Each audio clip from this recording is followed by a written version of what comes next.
This is a warning before you begin watching this episode. This is covering a request of a Pokemon theory that several people have asked me to cover, Pokemon Origins, and this will contain many spoilers. So if you have not watched Pokemon Origins and have not played the game, then please refer to watching the show before watching this. However, if you are okay with that and you've played the games, then you probably already know what's coming, so it won't be that big of a deal. Hello and welcome back to another episode of Pokemon Theories, the show that covers the theories you may or may not have been asking ever since you started playing Pokemon.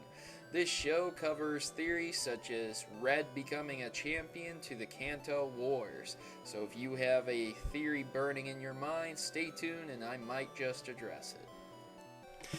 Hello and welcome back YouTubers, I'm Protomario and today's video is going to be over Pokemon Origins. So I saw all 4 episodes, English, subbed, and it was in Japanese, so the voice actors were pretty good, well, 4 Japanese voice actors at least, so a lot of people have problems with that when they translate it to English, so you might be better off just watching the sub version because, you know, the voice actors aren't going to be the same. So jumping right into it, I'm going to discuss the good, the bad, and then end on the high notes and wrap it up. So if you're interested in what Pokemon Origins has to offer, then stay tuned, but do realize this video will probably contain a lot of spoilers. But then again, if you've played the game, you already know how it's going to end. It's just a matter of the ride. So first, let's address the fact that the game and the show coincide with each other. For the most part, the game and the show are exactly on point together. There's not really a lot of things that happen in Pokemon Origins that doesn't actually happen in the game, which is really nice. Because it really feels like they put you in the role of Red when you're watching the show. And how they did that, I'm not sure, but they accomplished it very well.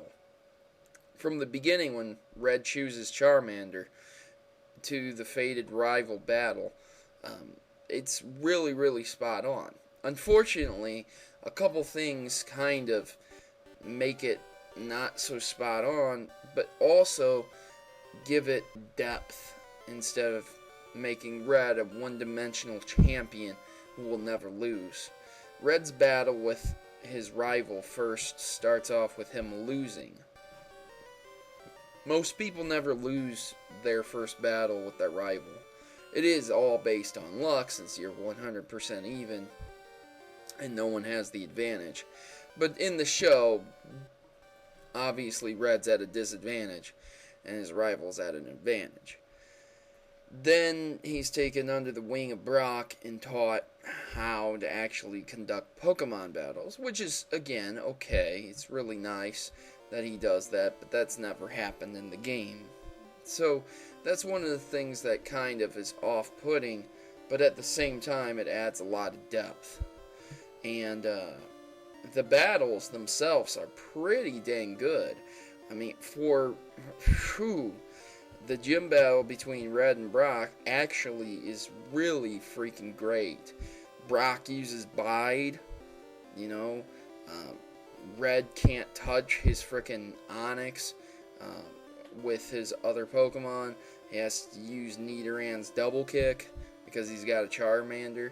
It's really freaking awesome, guys. So to say that it stays true to the game would be very true. As the show progresses, though, unfortunately, the downside.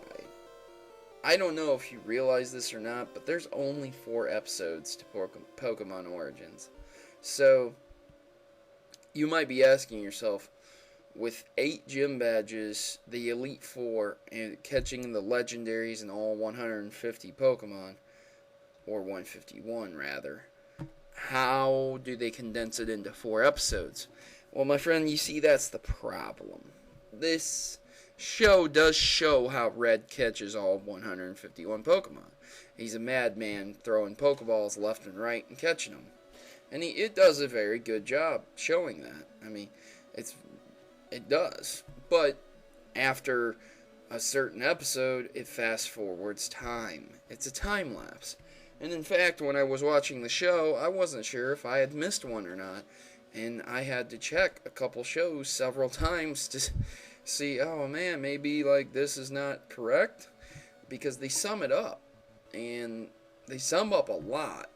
Like the whole Mount Moon, Misty, the returning of the TM, Nugget Bridge, meeting Bill, Lieutenant Surge, frickin' a bicycle voucher. They sum all of that up into like a 30-second summary, and then it's off to Lavender Town. So they skip over a good chunk of stuff.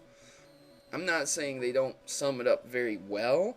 I'm just saying, for a Pokemon fanatic, someone who really hates Ash and really loves Red, it's sad seeing that how well they handled the first episode to not be able to watch what happens between Misty, Lieutenant Surge, and all those details. So a small minor gripe, but all the same, still a great show. The game in the show break away at Pokemon Tower, and the show sort of takes liberties. Instead of Red actually battling Marowak's ghost, he ends up putting it to rest by defeating Team Rocket through the help of Cubone, the Pokemon who was left behind. And they explain what Team Rocket's actually doing there, or rather, how they got there. It doesn't exactly explain what they're doing there. Later episodes is where the show actually begins to take off. Once again, they summarize a lot of stuff. So the events of Fuchsia City, the Savari Zone, the bike ride, capturing Snorlax, things like that are completely skipped over once again, which is, again, a shame. But the takeover of Silphco is really freaking awesome. And Red battling Giovanni, he seriously gets messed up. It feels the way it should. It feels like not some kid is taking on a crime boss and it's no big deal. It's not a problem, He just smokes him like he's nothing. Giovanni ends up defeating Red severely, and it shows Giovanni's philosophy, because he's the crime boss. He uses and abuses Pokemon. Pokemon are tools of war to him, and when Red tries to make him see that it's not true, he just points out that Red's Pokemon is nearly dead because of his actions. And so, he flies away in a helicopter, but whatever. Tons of Pokemon, but hey, I'm gonna take this helicopter and see you later. So after that battle, again, it summarizes more stuff up about him getting the final badges, like Blaine and Sabrina, which I would be very curious about Sabrina. And he ends up beating a Karate Master and picking a Pokemon from him also. So it's really good. The whole time when they're summarizing stuff, he's catching his Pokemon and things of that nature. It's really awesome, So it shows you that he's actually building a base of 151 as he goes along. So then he finally reaches the 8th gym leader, and true to the game, it doesn't actually reveal who the 8th gym leader is. And before he goes in, he has an encounter with Green, who happened to beat the 8th gym leader, who happened to return. After challenging the 8th gym leader, he realizes that it's Giovanni, and it's a shocking revelation as always. Once again, Red refuses to face him because he's the crime boss instead of an actual gym leader. And so Giovanni decides to take him on as an enemy instead of a gym fight with his two most prized Pokemon, Rhyhorn and Rhydon. So Giovanni's an excellent skilled trainer, and it's a very close fight once again. very, very enjoyable one. It's definitely worth seeing. After Red gets the Earth Badge, of course, he goes on to fight the Elite Four. Now, this is one of the biggest downsides there possibly was with the show. The fact that they summarized the whole Elite Four battle. Every single one of them, except for the Champion battle. Which is okay. Again, it's really great to see that battle, but come on, man. You summarized Lorelai, Bruno, Agatha, Lance, every bit of it. You barely even saw anything of it. So that was really, really crappy. And I honestly, in my opinion, I really think they shouldn't have summarized that. But again, keeping it within 4 episodes, I don't see how they would have been able to summarize that. So, you know, Red, of course, defeats the Champion. But they even use game quotes, which is really freaking awesome. And then it explains how Red does end up encountering Mewtwo. And then it adds how Mega Evolutions work.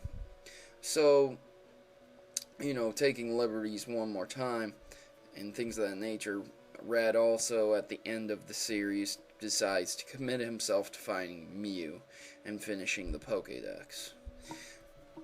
Overall, the show itself is really awesome. I flatly enjoy it greatly. It's a really, really great ride. If you haven't seen all the episodes, you can find them online for free. You can find them on YouTube for free. If you want to wait for them to come over in English, I don't know how long you're going to be waiting. That's another downside. So overall, I was extremely satisfied with this remake anime. In one episode, Red totally destroys the other anime that's out there with Ash. In 4 episodes, he completely did Kanto, and Ash took 100 episodes plus to get to the Elite Four, you know. So it's definitely a very condensed anime for those who want to see something different than what the anime is available right now, like Ash. It may even change a lot of people's minds who don't overly enjoy Pokemon with how serious and real it is. So guys, I'm Protomario and I'm signing out. And if you haven't seen Pokemon Origins, you truly need to go watch it, because the experience is where it's at. I hope you enjoyed that video, guys. And now, time for a service announcement from the Maverick Army. Tired of the norm?